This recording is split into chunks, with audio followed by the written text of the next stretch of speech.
مرحبا. اليوم في شوية شمس، فحابة نطلع بجولة في مدينة أوسترسوند. استنوني كمان شوي رح ننزل. أول شي رح نبلش بالدراجة وبعدين في جولة مشي على البحيرة في مدينة أوسترسوند.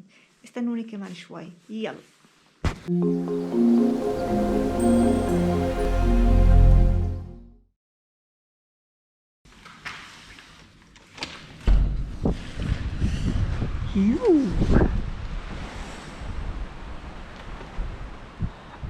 هاي الدراجة.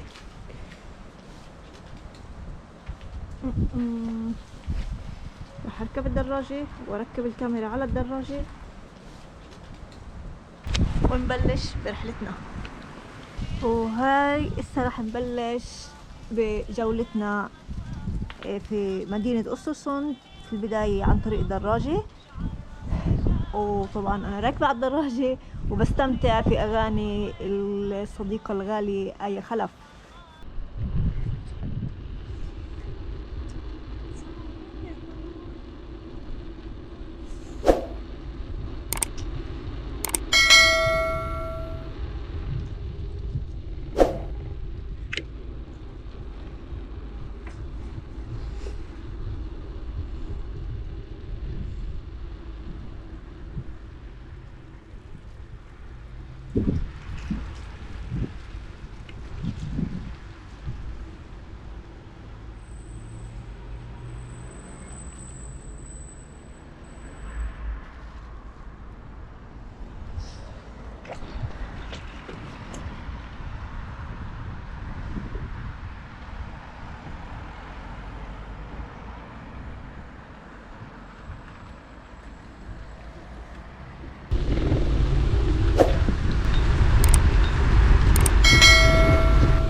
برد، تلج على الابواب يا جماعه، التلج على الابواب. أوبا.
أوسترسوند هي مدينة تقع في وسط مملكة السويد، شمال السويد بالتحديد، وفي مقاطعة اسمها مقاطعة يامتلاند، وتعتبر عاصمة المحافظة هاي. تقع أوسترسوند على شواطئ بحيرة ستورخون اللي هي تعتبر خامس أكبر بحيرات في السويد. مقابل مدينة أوسترسوند مباشرة تقع جزيرة فروسون. وبحب أذكر هون إنه أوسترسوند هي المدينة الوحيدة في مقاطعة يامتلاند بشكل عام، يعني بما معناه إنه أوسترسوند هي المدينة الوحيدة في مقاطعة يامتلاند. تعتبر أسترسوند مركز ثقافي واقتصادي في هاي المنطقة، ولهذا السبب يطلق عليها اسم مدينة التجارة أيضاً.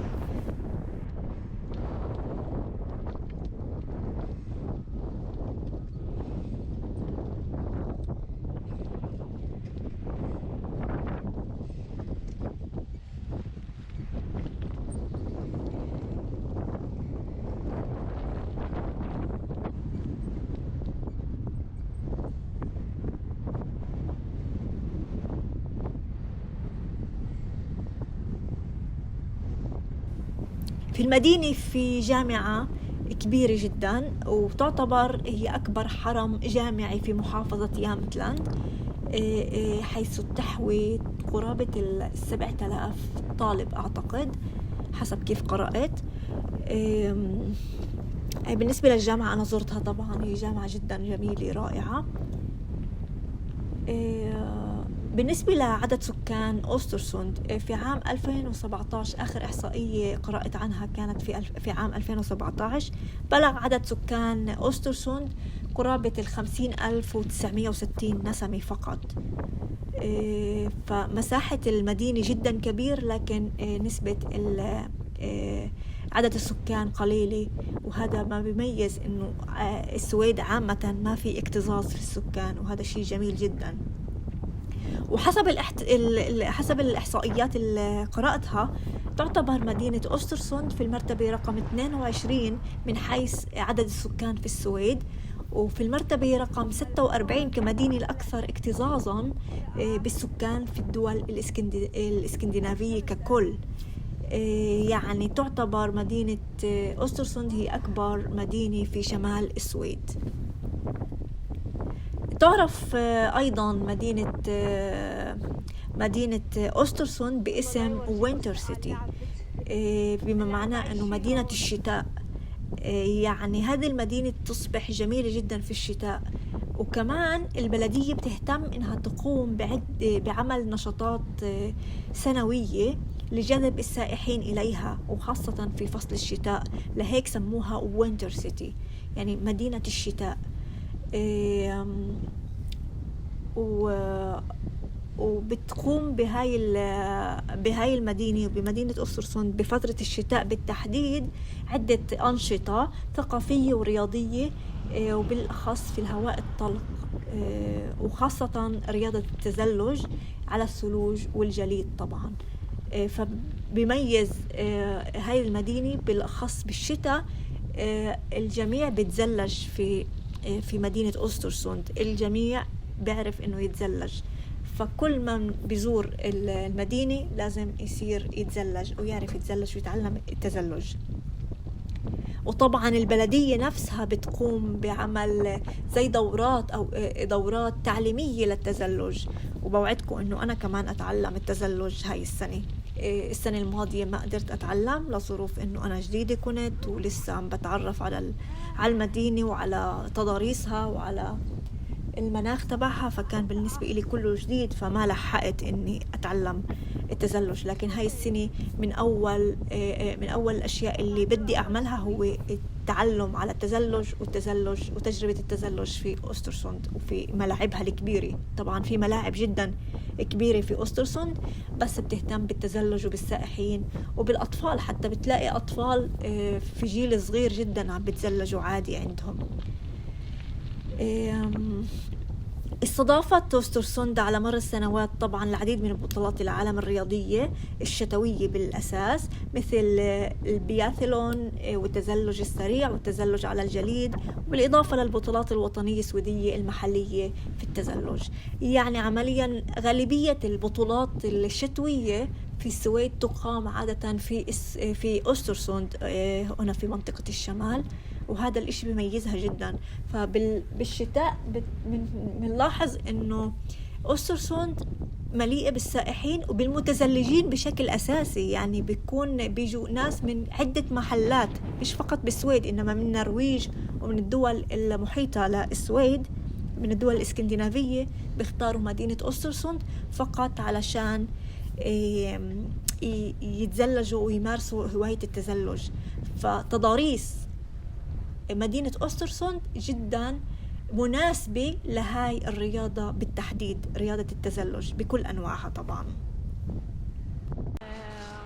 أنا اليوم ماشي في أحد شوارع أوسترسوند، المدينة اللي أنا ساكنة فيها في السويد، وحبيت أعمل فلوج بسيط على المنطقة وأفرجيكم الخريف في أوسترسوند. طبعا رح نمشي في مسار مشي في المدينة لحد ما نوصل البحيرة ونعمل جولة في البحيرة وأمام البحيرة. بتمنى إنه تعجبكم هاي الجولة.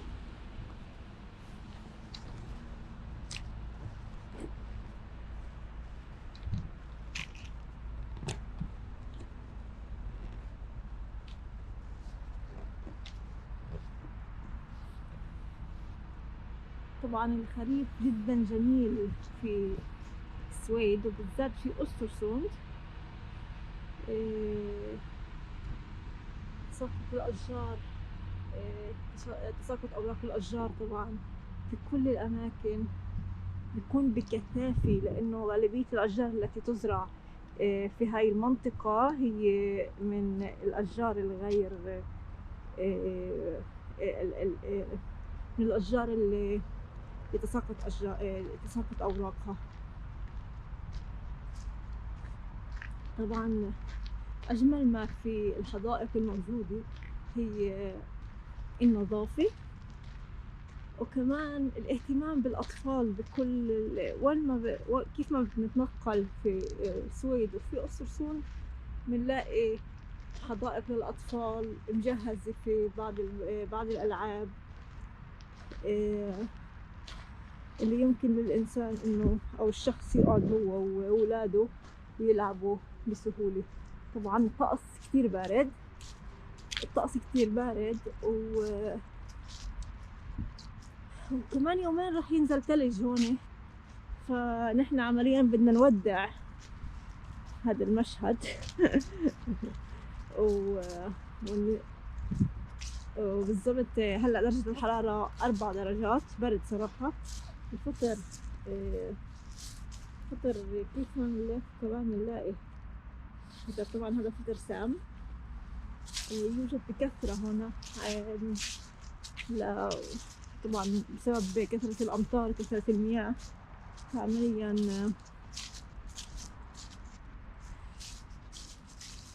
فعمليا الفطر ينمو بكثرة بهاي المنطقة. كنت أحكي لكم على الطقس. فدرجة الحرارة اليوم هي 4 درجات. كمان يومين رح تنزل درجة الحرارة وتصل لسالب 2 أو 3، يعني تحت الصفر، 2 أو 3 درجات. هاي أول مرة في هاي الشتوية رح تكون درجة الحرارة بهذا الشهر هالقد باردة. فعمليا رح نستقبل الشتوية القاسية هنا في أوسترسوند قريب جدا، ورح تكون مبكرة. تساقط الثلوج رح يكون مبكر جدا هاي السنة.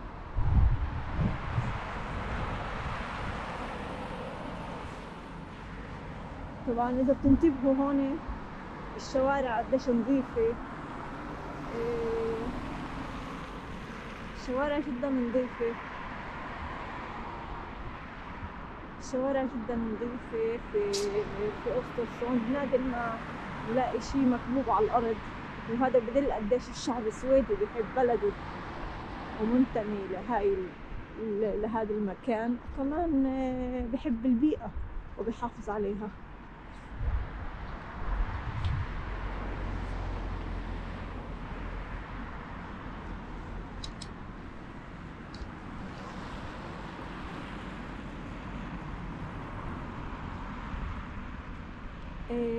هاي كنيسة كتير معروفة هنا في أوسترسوند، تعتبر قديمة. أنا شخصيا بعشق مبناها وألوانها والحجر اللي مبنية منها جدا جميلة. نمرق من حدها.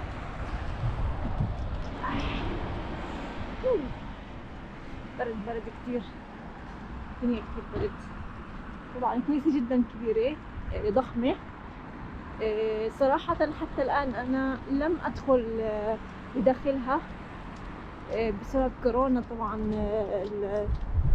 الكنائس مغلقة، لكن ربما إني أقدر أدخلها قريبا وأشوف داخلها. متشوقة جدا إن أشوف شو في داخلها وكيف المبنى من الداخل، لأنه من الخارج رهيبة جدا ورائعة. شوفوا الضخامة، جدا جميلة.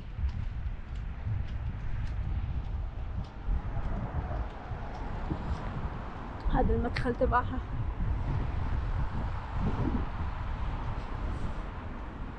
هذا المدخل تبعها.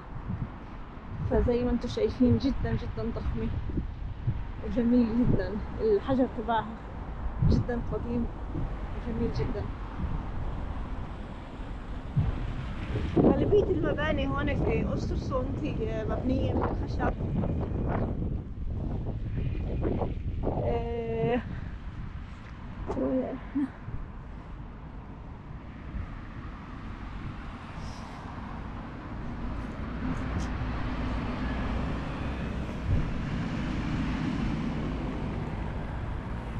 نادر ما بنلاقي بنايات اللي هي مبنية من بطون.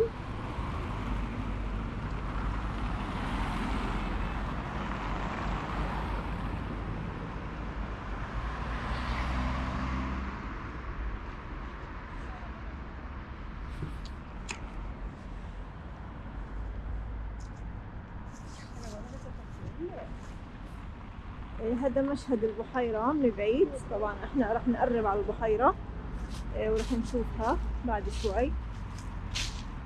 عم نقرب نحن شوي شوي. طبعا البيت اللي انا بسكن فيه بعيد عن البحيرة قرابة 8 دقائق فقط، لكن انا اليوم شوي مشيت بالطريق اللي ابعد ليتسنى الي اني امشي اكثر وقت، بما انه في شوية شمس. وبما انه في شوية شمس لازم انتهز فرصة الشمس هاي واكتسب بعض الفيتامينات، لانه الشمس نادر بهذا من اليوم يعني طالع، او بفصل الشتاء نادر لنشوف الشمس في أوسترسوند. فهيك لما نشوف شوية شمس مباشرة بنطلع نحن نستمتع في الشمس رغم البرد، لأنه ما في عنا حلول تاني.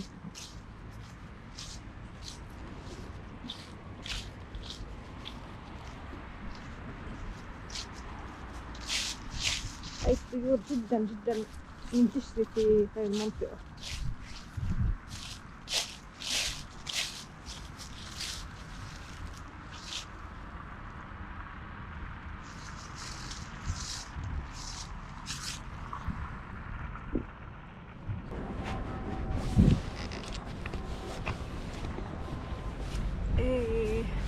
في الوقت الحالي عم نقرب على مركز المدينة، أكثر مركز اللي بيكون فيه ازدحام بالناس والمراكز التجارية وكل الحركة بتكون بهاي المنطقة.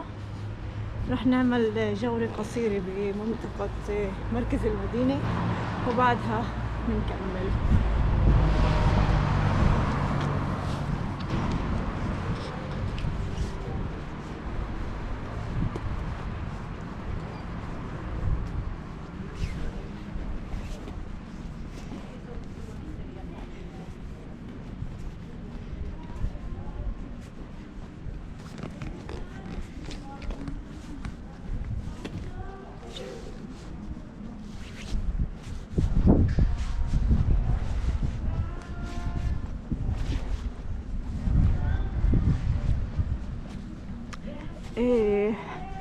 بالنسبة للبرد والطقس بهاي الفترة بالنسبة في السويد، طبعا بالذات الشمال، في شمال السويد نحن بنعاني هلا في فصل الشتاء مثلا، بنعاني من عدم وجود الضوء وغياب الشمس مبكرا.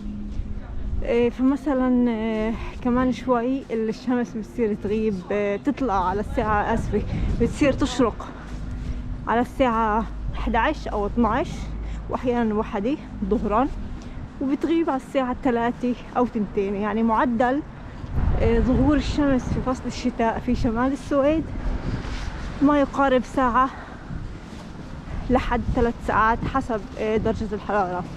بس على الأغلب بين ساعة ساعة ونص. يعني أغلب السنة الماضية اللي أنا قضيتها هون بهاي الفترة في السويد كانت بالنسبة إلي إني ما أشوف الشمس، وإني أشوف الشمس إنها بتطلع على الساعة 12 أو 1 كان بالنسبة إلي كتير غريب. فكان الإشي كتير صعب علي إني أتأقلم مع هذا الجو الجديد، وهو مختلف تماما عن الأجواء في فلسطين، وعن درجة الحرارة طبعا، وعن المناخ مختلف تماما وكليا. فهذا بالنسبة للمعاناة في السويد، شمال السويد، بسبب الطقس والمناخ وقلة ظهور الشمس بساعات كثيرة.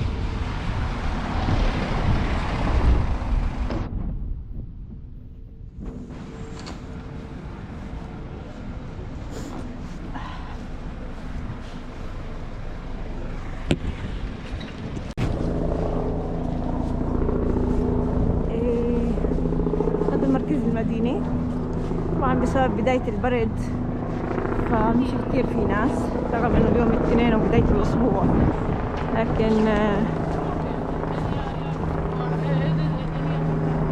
لكن نتأمل انه هاي السنة، او بتأمل انه هاي السنة ما تكون الشتاء قاسي جدا. على ما يبدو انه راح يكون قاسي جدا لانه جاي مبكر. فهاي هي المدينة او مركز المدينة لا أكون أكثر دقة. أنا في الأيام لما كنت أمشي في الأيام اللي هي الحارة كانت الناس بشكل جدا كبير تتواجد بهذا المكان، لكن اليوم زي ما انتم شايفين يعني قلائل من الناس عم يمشوا في مركز المدينة. طبعا محلات موجودة هنا، كل أنواع المحلات اللي ممكن الإنسان يحتاجها، فبتكون هنا في منطقة مركز المدينة.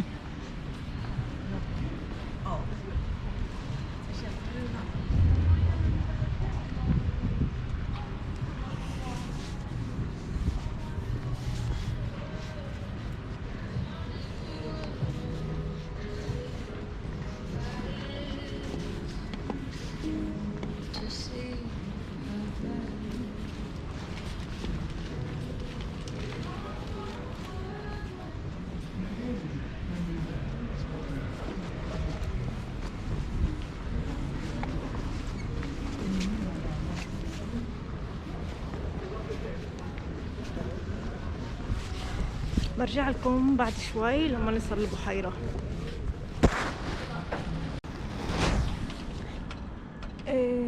وصلنا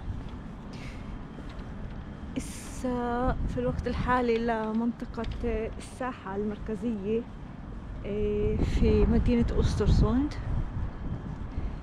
هنا نشوف هذا المبنى الكبير، الأزاز واللي عليه الأزاز واللي حواليه بني. هذا مبنى المسرح الكبير في أوسترسوند، والمسرح كبير، أكبر مسرح موجود في أوسترسوند. يعني هنا يعتبر زي كأنه القصر الثقافي في أوسترسوند. جدا جميل، مسرح جدا جميل، مسرح جدا كبير، لكن للأسف بسبب فيروس كورونا تم إغلاق المسارح، ودخلت مرة واحدة لأحضر مسرحية واحدة. وبعدها لم يتسنى لي إني أرجع عليه وأحضر مسرحيات أخرى. بتأمل إنه في القريب العاجل يتم فتحه مجددا. هذا هو المسرح، مبنى جدا جميل.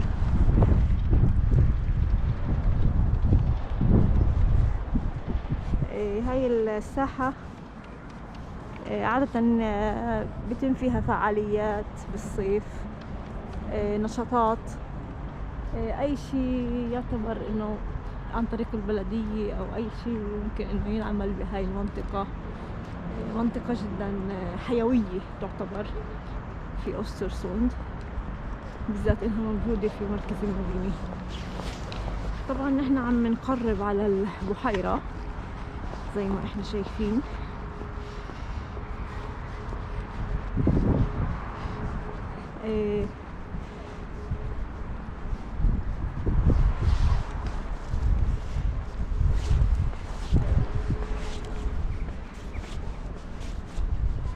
بحيرة ستورخون في أوسترسوند مشهورة جدا، وهي من خامس أكبر بحيرات موجودة في السويد. بس أقرب عندها يكون حدها رح أحكي لكم عنها شوي. نشوفكم بعد شوي.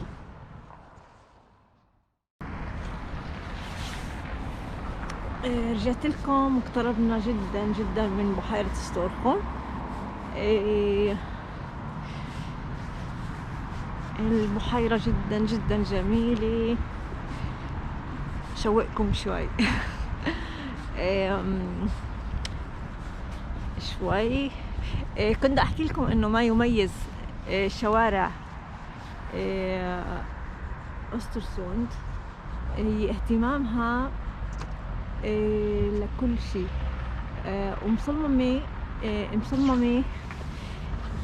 ومصممة فقط لراحة مستخدمي الطريق.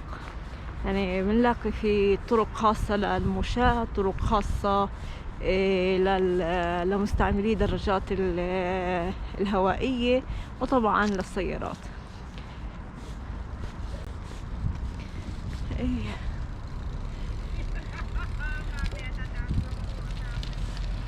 وهاي البحيرة.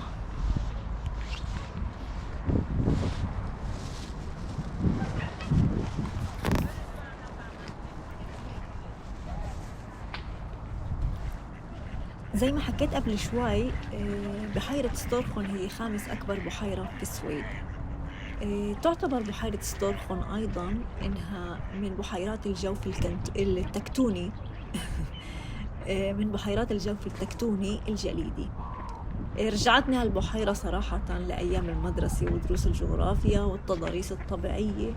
بتذكر إنه البحيرة التكتونية هي البحيرة اللي بتقع بين سواحل شديدة الانحدار، أو اللي بتتكون بسبب وجود سواحل شديدة الانحدار، وبالتالي بيكون حواليها اللي بتكون مغطاة بالغابات. حواليها بتكون كل السواحل مغطاة بالغابات، وبتكون وعرة. وهذا الانحدار الشديد بيتجمع داخله مياه، ومع الوقت بتصير بحيرة عميقة زي بحيرة ستورخون اللي بنشوفها قدامنا الآن. يتواجد على بحيرة ستورخون عدة جزر حقيقة. أكبرها جزيرة فريسون، هي الجزيرة اللي بنشوفها الآن مقابلنا في الصورة اللي احنا بنشوفها الآن. طبعا الشمس جدا شديدة، لكن ما في حرارة. يعني الشمس شديدة، الضوء تبعها شديد، لكن برد نوعا ما. لكن حين لما نقعد مقابلة الشمس نشعر شوي بالدفء بعد البرد. يعتبر اليوم هو نوعا ما جو دافئ نسبيا للأيام اللي هاي الأسبوع كانت كتير برد، فحتى أنا ما قدرت إني أطلع لأنه كان برد شديد. آه، لكن اليوم في شوية شمس، وهذا الشمس تعطي طاقة إيجابية إنه الواحد يطلع ويشوف الطبيعة الجميلة في أوسترسوند.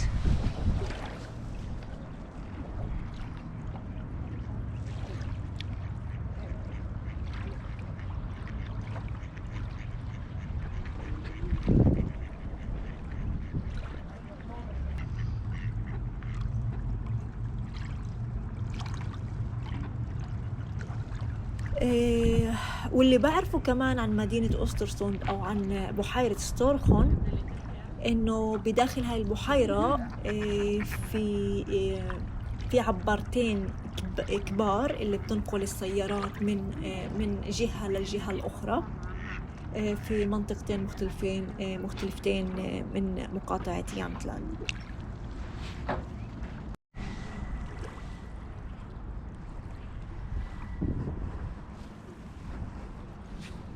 إيه، هسه بدي أعمل شغلة بتأمل إنه تنبسطوا فيها.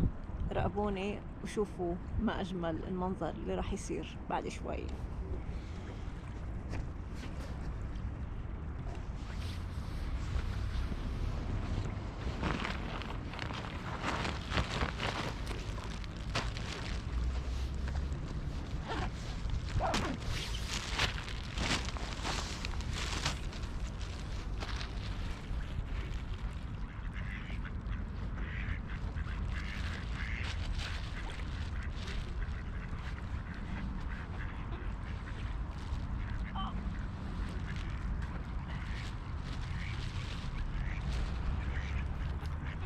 بالنسبة لبحيرة ستورخون، ارتفاع البحيرة فوق مستوى سطح البحر على ما أعتقد هو 292 متر كيف قرأت. مساحة البحيرة بصل قرابة 456 متر مربع. أكثر عمق فيها بصل لحد 74 متر، وطول البحيرة بصل لحد 70 كيلو متر.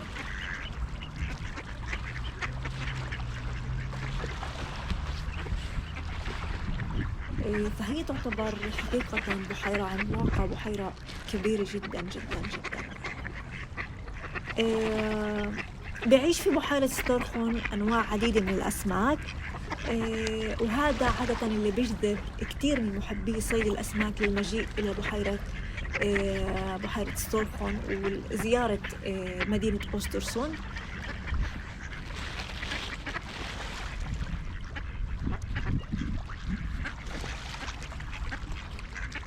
طبعا إني أطعمي الطيور هذا شيء من هوايتي، أنا بعشق هذا الشيء.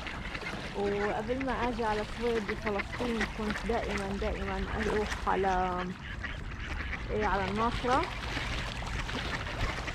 وهناك أطعمي الحمامات في ساحة شهاب الدين وساحة مريم العذراء.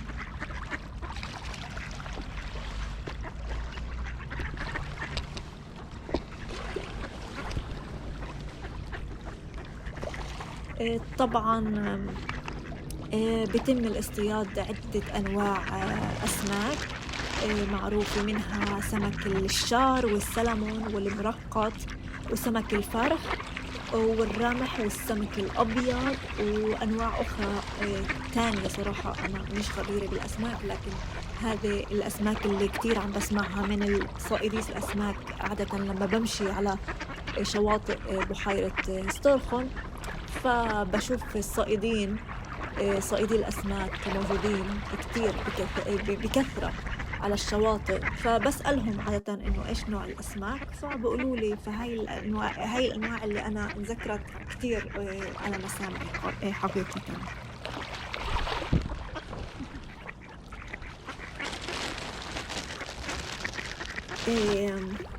في شيء شوي مثير جدا، وهو بالنسبة إلي نوعا ما مضحك. مضحك لأنه شوي غريب، يعني إنه في نسبة لا بأس فيها في أوسترسوند بتآمن بأسطورة قديمة بالنسبة لهاي بحيرة ستورخون. بيحكوا إنه في مخلوق غريب اسمه ستورخود يوريت. ستورخود يوريت بعيش داخل هاي البحيرة، وهذا المخلوق هو عبارة عن وحش نادر بيشبه التنين أو الثعبان الضخم. طبعا مع الوقت أصبح قليلين جدا اللي بيآمنوا وبيصدقوا هاي الأسطورة، وبحكوا إنه هو هذا الوحش هو اللي بيقوم بتحريك المياه، أي بمعنى إنه هو اللي بيكون المسؤول عن صناعة الأمواج في البحيرة.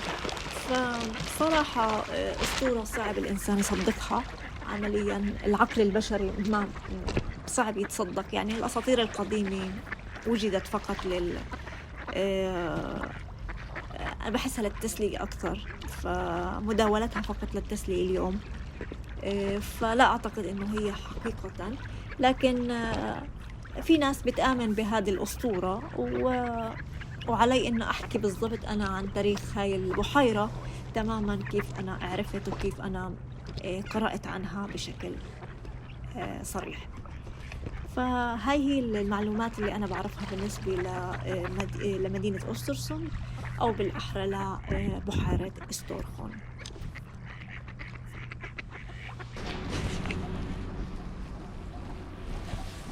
مرحبا، آسفة صار في معي عطل بالكاميرا، ما قدرت إني أنهي الحلقة حد البحيرة ونكمل الجولة حد البحيرة، فاضطريت إني أنهي بعد ما صلحت الكاميرا أو سويت العطل.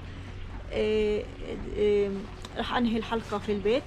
ومع تغير الطقس المفاجئ طبعا زي ما انتم شايفين تغير الطقس لمختلف تماما ما كيف بلشنا الحلقة. فهذا الوضع الآن في أوسترسوند زي ما حكيت لكم من خلال زي ما حكيت لكم من خلال الحلقة، انه بكل لحظة ممكن الطقس يتغير. زي ما انتم شايفين الطقس يتغير كليا رأسا على عقب. فالبارحة كانت الطقس جيد ممتاز، لكن اليوم الطقس ثلوج وبرد جدا قارس. فبتأمل انكم انبسطتوا في الحلقة والمعلومات اللي قدمت لكم اياها عن مدينة أوسترسوند، واللي بتمناه انه تدعموني طبعا باللايك والشير والسبسكرايب، اهم شيء لاقدر اني اكمل في تقديم المزيد من الحلقات والمزيد من الفلوكات. والى اللقاء في فلوك جديد، والفلوك الجديد او القادم ان شاء الله راح اقدم لكم اياه جولة في مدينة أوسترسوند، وافرجيكم على أوسترسوند في الثلج عمليا، كيف راح تكون أوسترسوند في الثلج، وهاي قريبا جدا راح يكون هذه الجولة. إلى اللقاء وشكرا لكم على المتابعة، وبتمنى انكم عن جد انبسطتوا، ولا تنسوا كمان مرة الشير والسبسكرايب واللايك والكومنتات إذا أي سؤال بتحبوا تستفسروه أو أي اقتراح بتحبوا انه نحكوا فيه احكي فيه في حلقات قادمة، انا طبعا جاهزة لكم. شكرا مجددا، والى اللقاء في حلقة قادمة مع دارين.